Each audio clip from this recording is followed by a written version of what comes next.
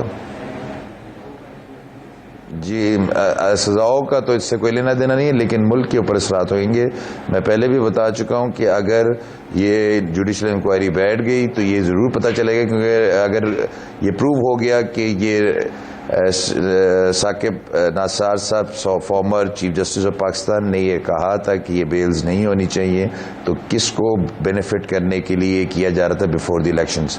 وہ تو تانے بانے ملیں گے جا کے عمران خان صاحب سے، تو عمران خان صاحب سے ملیں گے تو اس سے پھر تانے بانے جا کے ملیں گے جاوید ہاشمی صاحب کے بیان سے۔ جاوید ہاشمی صاحب نے بڑا کیٹیگورکلی پارٹی کو جب چھوڑتے ہوئے کہا تھا، اصولی موقف لیا تھا کہ جی ایک جج صاحب نے عمران خان صاحب کو ایشورنس دی ہے کہ اگر جب میں آ گیا تو میں نواز شریف صاحب کو ڈسمس کر دوں گا۔ انہوں نے نام تو نہیں لیا، لیکن ہم نے یہ دیکھا کہ ہسٹری میں نواز شریف صاحب ڈسمس ہوئے اور ان کا کیس پامانہ پینامہ سے شروع ہوتا ہے اور اقامہ پہ ختم ہوتا ہے، اور اقامہ پہ بھی صرف یہ کہا جاتا ہے کہ آپ نے اپنے بیٹے سے 10,000 ریال یا جو بھی دینار ہوتے ہیں وہ نہیں لیے، تو ہم آپ کو ریسیویبلس کی ڈیفینیشن لی آکسفورڈ ڈکشنری سے اور اس کے بیسس پہ ان کو ڈسمس کر دیا گیا، جو میرے لحاظ سے ایک تھوڑا انفارچونیٹ ڈیسیژن ہے۔ سپریم کورٹ کا ڈیسیژن ہے، supreme can do any thing 197 کے تحت کانسٹیٹیوشن کے ان کے پاس ساری پاورز ہے، لیکن میرے ریزرویشنز ہیں that decision in my view was not fair,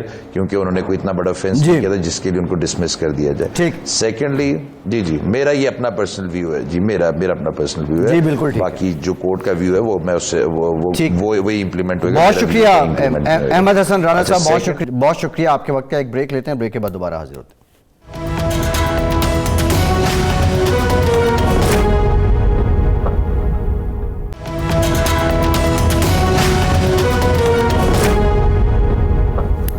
break کے بعد ایک بار پھر سے آپ کو خوش آمدید کہیں گے۔ تو ارشاد صاحب، مستقبل کے صدر پاکستان کے فرزند، کیا ہم یہ سمجھ لیں کہ ہم سے مخاطب تھے؟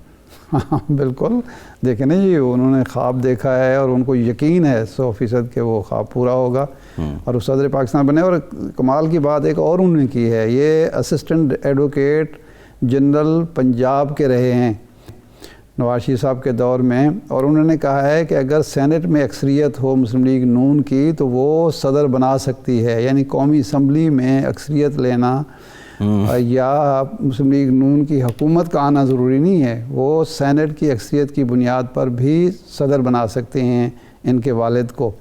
تو میرا خیال ہے کہ صدر وہ سینٹ میں تو پچھلے سال تک اکثریت تھی اس کی، وہ مل کے بنا سکتے تھے لیکن شاید نہیں کیا، لیکن آئندہ دیکھیں کب اکثریت آتی ہے۔ وہ ارشاد صاحب ایک ٹیکٹک بھی ہے احمد حسن رانا صاحب کی جانب سے، جتنے انٹرویوز انہوں نے پہلے بھی دیے وہ سبسٹینس پہ ظاہر بات تو نہیں کرتے اور وہ ان کو کرنی بھی نہیں چاہیے، معاملہ سب جوڈس ہے، لیکن وہ جو آ کے ایک زوم آنی بات کر جاتے ہیں، جس طرح ابھی انہوں نے سلسلہ کہاں سے کہاں جوڑا اور پھر جاوید ہاشمی صاحب تک لے کر چلے گئے اور پھر وہ نون لیگ کے ساتھ وابستگی ماضی میں ظاہر کرتے ہیں، اب نہیں کرتے۔ حکومت جو کہہ رہی ہے کہ یہ وایا نواز شریف صاحب ہو رہا ہے، حکومت کی دلیل میں کتنا وزن ہے؟ دیکھیں جی، 2-3 چیزیں ایسی ہیں جس کا جواب نہ ان کے والد دے سکے ہیں، نہ یہ دینا چاہتے ہیں، نہ دے پا رہے ہیں۔ وہ یہ ہے کہ حلف نامہ امریکہ سے برطانیہ سے نہیں، یہ جو جج صاحب تھے، سابق جج صاحب، یہ امریکہ میں تھے، پاکستان میں فوتیدگی ہوئی ان کے خاندان کی، یہ 6 تاریخ کو واپس آنے کی بجائے لندن چلے گئے، وہاں تجہیز تکفین میں شرکت کی بجائے وہاں لندن چلے گئے، وہاں جا کے انہوں نے حلف نامہ ریکارڈ کرایا، اس کو سیل کیا، اس کے بعد اس کو اتنا سیل اور اتنا محفوظ کیا کہ وہ ان کے آنے سے پہلے لاہور پہنچ گیا یا اسلام آباد پہنچ گیا اور اخبارات میں چھپ گیا۔ نمبر 1 تو یہ ہوا۔ اس سے مشکوک ہوتا ہے معاملہ کہ ان کو تو ڈائریکٹ فلائٹ لے کے پاکستان آنے چاہیے تھے، اگر انڈائریکٹ بھی تھی تو وہ ملاقاتیں کرنے کی بجائے اور اس چکر میں پڑنے کی بجائے پاکستان آنا چاہیے تھا۔ 10 نومبر کو یہ حلف نامہ لکھا گیا ہے۔ دوسری بات، اس میں اگر وہ افشا انہوں نے خود نہیں کیا، ان کے پوتے یا نواسے نے نہیں کیا، ان کے صاحبزادے نے نہیں کیا، تو ظاہر بات ہے جو بینیفیشری پارٹی ہے اس نے کیا ہے جی۔ تو یہ حلف نامہ انہوں نے وہاں کیوں پہنچایا، یعنی ایون فیلڈ میں کیسے پہنچ گیا اور کیوں پہنچ گیا، کیا ضرورت پڑی تھی؟ اگر ان کا ضمیر ان کو ملامت کر رہا تھا اور ضمیر کا بوجھ ہلکا کرنا تھا اور اس کو محفوظ رکھنا تھا تو وہاں پہنچانے کی کوئی ضرورت نہیں تھی۔ تو اس کا مطلب ہے کہ کوئی نہ کوئی دال یہ میں تو کالا ارشاد تو صاحب ہے۔ اسٹیبلش نہیں ہوا نا کہ وہ ایون فیلڈ پہنچ چکا ہے، وہ کہ بینیفیشری پارٹی تو ایون فیلڈ ہی ہے، وہی ایون فیلڈ والے ہی ہیں، لیکن یہ اسٹیبلش تو نہیں ہوا کہ وہ وہاں پہنچے نا۔ ہم تو ان کے بیان کی روشنی میں جو ہے اپنے قیاس کے گھوڑے دوڑا رہے ہیں کہ اگر انہوں نے نہیں دیا، ان کے خاندان کے کسی فرد نے نہیں دیا، تو وہ جو نوٹری پبلک ہے انگریز وہ تو نہیں دے گا، ظاہر بات ہے پھر جو بینیفیشری پارٹی ہے وہی دے گی، جن سے یہ تعلق بھی۔ قیاس سے ہٹ کے جو آپ کی ثاقب نثار صاحب سے گفتگو ہوئی تھی اس تناظر میں، جس طرح ابھی احمد حسن رانا صاحب بتا رہے تھے کہ ڈپلومیٹک ریلیشن تھا بٹوین ثاقب نثار اور ان کے والد صاحب۔ نہیں، ثاقب نثار صاحب تو یہ کہتے ہیں کہ میرے اچھے تعلقات تھے اور میل جول تھا، لیکن جو اس طرح کے پروفیشنل معاملات تھے وہ تو میں نہیں ان سے ڈسکس کرتا تھا، نمبر 1۔ دوسرا یہ ہے کہ ان کو ہمیشہ یہ شکایت رہی کہ ان کے جو فیصلے ہوتے تھے یہ ہمیشہ ہٹ کرتے تھے 18 میں خاص طور پر وفاقی حکومت کے اداروں کو۔ مثلا انہوں نے کہا کہ وہاں جتنے پی ٹی ڈی سی کے موٹیل اور ریسٹورانٹ وغیرہ، وہ ہوٹل وغیرہ ہیں، وہ سارے کے سارے اسکاؤٹس کے حوالے کر دیے جائیں۔ پی آئی اے کے سروس ناقص ہے تو ایک پرائیویٹ کمپنی کو کہا کہ تم اپنی سروس چلا لو۔ تو میں جب وہ میرے پاس آتے تھے تو میں ان کو روک لیتا تھا، ان کو ہولڈ کرتا تھا اور ریمارکس بھی دیتا تھا، آبزرویشن دیتا تھا، جس کی وجہ سے یہ ان کو ایکسٹینشن نہیں مل سکی۔ اور ایکسٹینشن جب نہیں ملی تو جب ان کی بیگم صاحبہ کا انتقال ہوا، ان کے بقول میں نے فون کر کے تعزیت کی تو یہ اتنا ناراض تھے مجھ سے، برہم تھے کہ بجائے تعزیت وصول کرنے کے انہوں نے گلہ شکوہ شروع کر دیا کہ آپ کی وجہ سے میری ایکسٹینشن رک گئی، یہ ہو گیا وہ ہو گیا۔ میں نے کہا کہ میں نے جو ہماری بھابھی صاحبہ تھیں ان کے انتقال پر آپ کو تعزیت کے لیے فون کیا۔ یہ ثاقب نثار صاحب کا موقف ہے۔ ہاں، انہوں نے یہ کہا۔ اچھا، اور یہ گلے شکوے کا موقع نہیں ہے، اس وقت تو میں آپ سے تعزیت کرنا چاہتا ہوں۔ ارشاد صاحب ایک سوال یہ ہے، حکومت کو اگر ہم دیکھیں وہ سیاسی باتیں تو کر رہی ہے، جس میں فواد صاحب نے کل بھی بات کی، وہ اس کو نون لیگ سے بھی منسوب کر رہی ہے، مریم صاحبہ کی آڈیو پہ وہ اپنی ایک انٹرنل انکوائری بھی بلا رہے ہیں۔ ظاہر ہے حکومت کا اس میں نام تو ہے، لیکن حکومت اس کا خود اس کی تھرڈ پارٹی انکوائری یا تھرڈ پارٹی کیوں نہیں کروا دیتی؟